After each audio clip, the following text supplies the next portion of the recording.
On vous a déjà parlé à l'émission Génération Bébé de yoga prénatal, mais cette semaine, on vous montre du yoga avec, avec l'enfant cette fois-ci, donc, et avec Nathalie Séguin. On est ici chez Maman Zen. Alors, qu'est-ce que c'est du yoga avec l'enfant? Un cours, c'est quoi? Ça ressemble à quoi? Nous, on l'appelle yoga maman et bébé. Souvent, les filles qui vont venir au cours on fait du yoga prénatal déjà avec nous. Donc, elles se souviennent de l'ambiance, c'était confortable, c'était relaxant. Là, ils reviennent avec leur bébé. Donc, c'est bien agréable pour nous aussi, les professeurs, de les revoir après, de revoir leur petit bébé.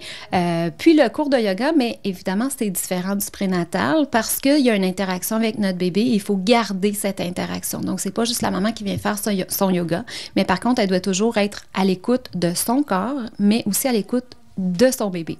Donc, c'est pas évident. Non, c'est ça. Il faut s'organiser, mais je pense que les filles, on les met toujours bien à l'aise. Oui, il va en avoir des bébés qui vont pleurer. Il va y avoir des journées que ça va peut-être moins bien se passer pour certaines. Il y a d'autres journées que tu vas arriver puis ton bébé va dormir tout le cours, mais on peut pas prévoir. Donc, on essaie de pas s'en faire avec l'horaire, des boires, du dodo, de la sieste.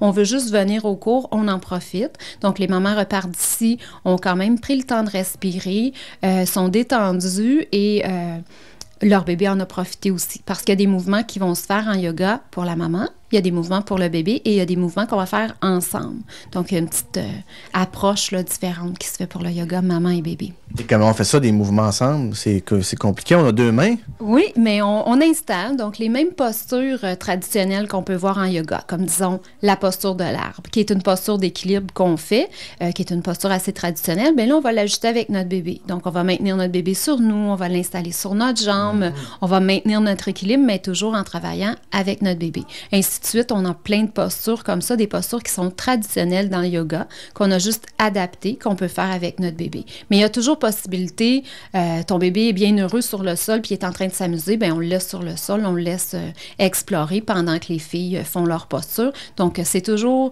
Il y a plein d'alternatives. On ne sait jamais comment le cours va se dérouler. On amène un guide, puis les mamans, c'est à elles de décider comment elles veulent que ça se déroule. Et qu'est-ce qu'on recherche comme bienfait là, pour l'enfant? Pour l'enfant et la maman, d'abord, la maman, ça va être la détente. Donc, de revenir à un rythme lent, de revenir sur son bébé aussi, d'écouter son bébé, de voir est-ce qu'il aime ça, est-ce qu'il semble confortable là-dedans. Il y a des mouvements qu'on va faire que pour le bébé. Par exemple, une petite pirouette qu'on fait faire à notre bébé qui est tout douce, puis on va toujours dire à la fin du mouvement, observez votre bébé. Observe. Est-ce qu'il semble aimer ça? Est-ce que ton bébé a un grand sourire ou est-ce qu'il a trouvé ça, il est peut-être un petit peu craintif, il n'a pas aimé ça. Donc, on observe. Ça se passe bien, on peut le refaire encore. Notre bébé a moins aimé ça, on va y aller tranquillement. Pour certains enfants, ça peut lui prendre une fois, deux fois, trois fois avant de comprendre que oui, c'est agréable pour lui, mais des fois, les premières fois, ils vont rester surpris. Donc, on y va beaucoup avec l'observation. Puis c'est ça, un enfant, quand ça arrive, il n'y a pas de manuel d'instruction. Donc, il faut juste, on observe, on essaie, erreur. Est-ce que ça fonctionne? Est-ce qu'il pleure quand je fais ça? Est-ce qu'il est confortable quand je le berce de cette façon? Donc, c'est un petit peu ça qu'on va rechercher, là, les mêmes instincts de parents qu'on va rechercher dans le cours de yoga. Et un autre moyen, donc, de détendre son enfant, c'est de le masser. Oui, souvent dans le cours de massage, on va intégrer...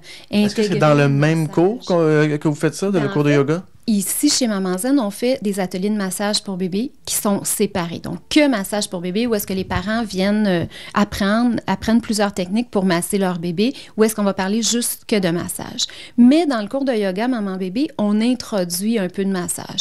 Moins d'explications, moins spécifiques. On va faire des plus petites parties, mais on en intègre parce que c'est relaxant pour notre bébé. C'est le fun, là. C'est intéressant de faire les petits pieds, les petits orteils, les mains. On fait des mouvements qui sont ajustés avec ça. Donc, un peu de massage et du mouvement sur notre bébé. Mais on peut l'avoir en deux cours vraiment distincts là aussi.